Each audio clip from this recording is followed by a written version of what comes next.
Well, for more on the impact of the trade pact, we're joined now by Sourabh Gupta. He's a senior Asia-Pacific policy specialist at the Institute for China-American Studies. Sourabh, thanks so much for joining us. First, the U.S. is not a part of this deal. What does that mean for a new administration in the White House next year? It means that it needs to get its act moving on trade policy in a positive direction.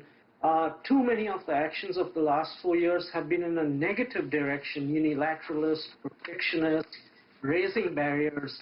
Most of the rest of the world is moving forward with tariff liberalization in trade and investment liberalization, and the U.S. just needs to catch up and be part of this game.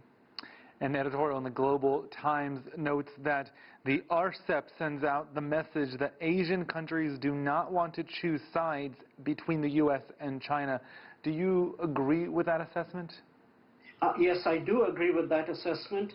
And, you know, just as we say that business and commerce has been the ballast of U.S.-China relations, trade liberalization and commerce more broadly has been the ballast of trans-Pacific stability, and the ASEAN nations particularly are very, very sensitive to the fact that they don't want to choose, and the more people that they can crowd into their neighborhood with positive initiatives, it doesn't only have to be trade and economic liberalization, even political cooperation would be mostly more than appreciated, but done at a regional multilateral level.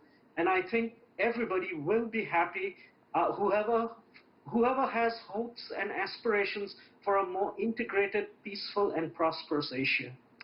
RCEP was initially a response, an ASEAN-led response to TPP, which itself was a Western-led Asia-Pacific trade deal that most notably would have excluded China, essentially going around China in China's backyard. Obama backed it. Then Donald Trump pulled out. Do you think this whole thing was a miscalculation by Washington? Up to a point, yes, it was a miscalculation. But the way the U.S. does trade liberalization is oftentimes do a very high standards trade liberalization because it's difficult to get passage then through Congress. RCEP was designed in a different way. It was to build habits of cooperation, even if the depth of liberalization was not as deep as TPP. It became unfortunate thereafter that TPP and RCEP became kind of competitive because in some respects they can be complementary to each other. But regardless, at the end of the day, this has kind of boomeranged in the face of the U.S. because the U.S. is outside CPTPP and of course it's outside RCEP and outside just general trade liberalization practices both regionally and multilaterally, and I hope in the Biden administration it starts making up for this gap. Even with Trump gone, his brand of economic nationalism won't be right. I mean, it's alive and well among some politicians in Washington, among the millions of Americans who voted for him. Big picture here, will this affect American trade numbers and thus perhaps surprise this base that thought, you know, we don't need this multilateral trade? No, I wouldn't. I don't think that would be the sentiment in America, that you can walk away from multilateral trade. There's an understanding that most consumers, and increasingly prosperous consumers, are overseas and in Asia. But you make a very good point. You know, in the blue wall states that Mr. Biden won, the Rust Belt states, he won because he has this persona of a working person. And he understands the constraints of the working man and working ladies out there.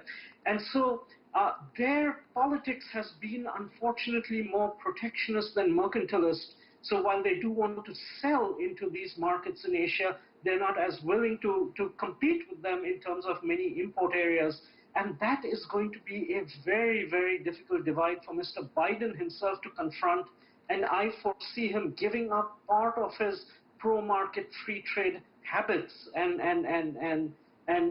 aspirations and his free trade habits, and trying to provide that much more comfort, even if it is at the expense of trade liberalization with Asia, in trying to politically keep them in his column. And so it's going to be very difficult going forward as to how U.S. engages once again with trade liberalization multilaterally and with the Asia-Pacific region.